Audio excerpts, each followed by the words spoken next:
I have a lot of theories, I have a lot of ideas, I have a lot of experience.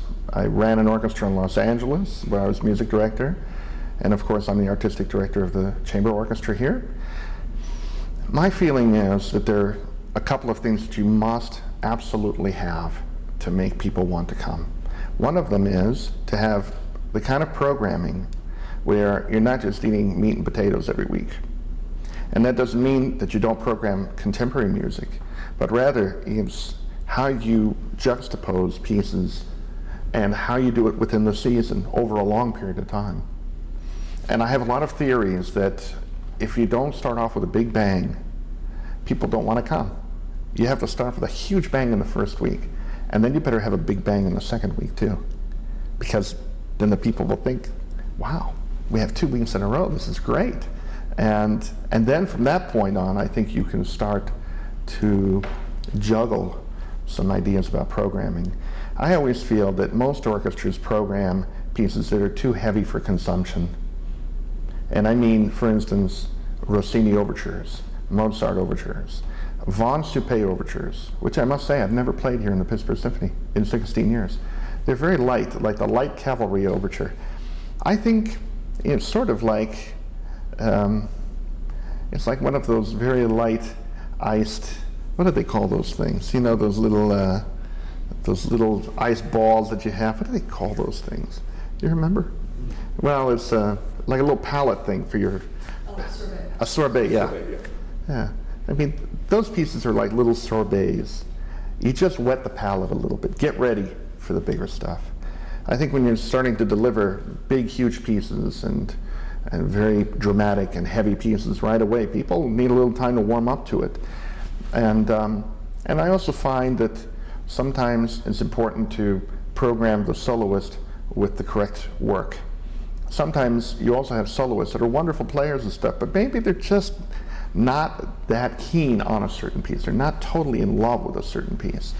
And I remember many years ago when one of my former teachers, Nathan Milstein, was giving me a lesson. I was playing the Szymanowski Concerto, and he asked me if I liked the piece, and I said yes. He said, do you love the piece? I said, well, I guess so. He said, no, if you don't love the piece, don't play it. It's that simple. And I think you have to kind of get that involved in the programming. Soloist with a piece, juxtaposed by the right combination of works, and spread it out throughout the season.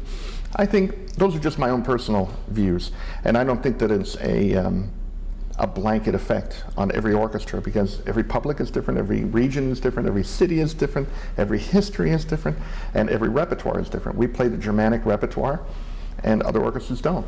So it just depends. It takes some juggling, but you really have to be creative, and you have to really understand how to get people to come back to you. It's not a matter of going, it's a matter of coming back.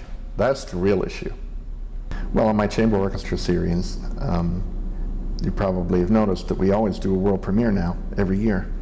And you know, I've never heard anybody say, oh no, it's a modern piece, I don't want to hear that.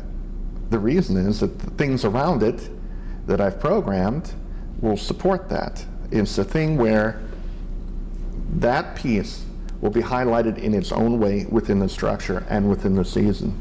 And with the 3-concert season, I'm not going to play any more than one world premiere, because that's all that we really should have in 3 concerts.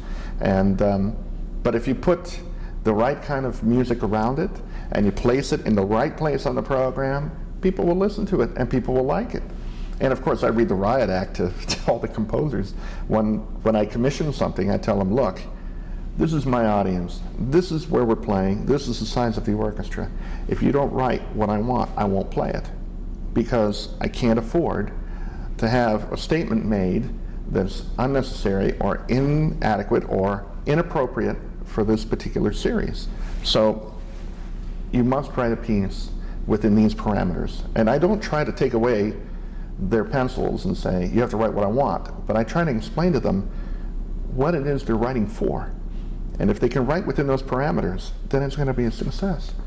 I think people who have major statements to make, their own personal statements about certain things, or to try to push an agenda, a personal agenda in their music, that's why modern music sometimes does not succeed.